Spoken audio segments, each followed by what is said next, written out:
వాళ్ళు రాజకీయ నాయకులే కదా. ఇన్ఫాక్ట్ ఇంకా జగన్మోహన్ రెడ్డి గారి కన్నా సీనియర్ నాయకులు చాలా మంది. జగన్మోహన్ రెడ్డి గారికి బొడ్డోడని రోజుల్లోనే పదవులు చేసిన వాళ్ళు చాలా మంది ఉన్నారు ఇళ్లలో. అటువంటిప్పుడు వాళ్ళ వ్యక్తిగత అవసరాలు, వాళ్ళ రాజకీయ జీవితం ప్రాతిపదిక నిర్ణయాలు తీసుకుంటారు తప్ప జగన్మోహన్ రెడ్డి గారికి ఏ నిర్ణయం తీసుకున్నా కూడా జగనన్నా నువ్వు సూపరేహ అనడానికి ఇది రాజకీయాలు. ఎల్లకాలం సూపరేహ అనరు. వాళ్ళకి లబ్ధి చేకూరుతుంటే ఆయన వల్ల మేలు జరుగుద్ది అనుకుంటే 2022 ఏప్రిల్ మంత్రివర్గ విస్తరణ జరగని వరకు చాలా మంది స్తుతించారు.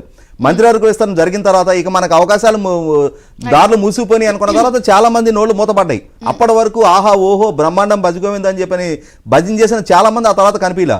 ఇప్పుడు మళ్ళీ తిరిగి టికెట్లు రేస్ దగ్గరకు వస్తుండేటప్పటికి ప్రతిపక్షాలని ఇది పుట్టి ముంచుతుందా, లేకపోతే ఇక్కడతో ఆగుతుందా, లేకపోతే సర్దుకునే అవకాశమా, ఎలా అవ్వచ్చు ఇక్కడ నుంచి? ఏ రాజకీయ పార్టీ అయినా శ్రేణుల ప్రాతిపదికగా పార్టీ నిలబడి ఉంటది కానీ ఒక నాయకుడు మీద పార్టీ నిలబడదండి.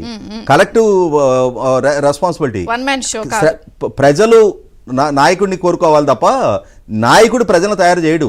ఇవాళ కాంగ్రెస్ పార్టీని చూసాం, మనం తెలంగాణలో తెలుగుదేశం పార్టీని చూసాం. చాలా అనుభవాలు కళ్ళ ముందు కనిపిస్తున్నాయి. ఒకరోజు రాజకీయంగా అత్యంత బలంగా ఉన్న రాజకీయ పక్షాలు గ్రాడ్యువల్గా ఎట్లా డిటీరియేట్ అయింది పొజిషన్ అనేది చాలా సందర్భాల్లో రుజువు అయింది.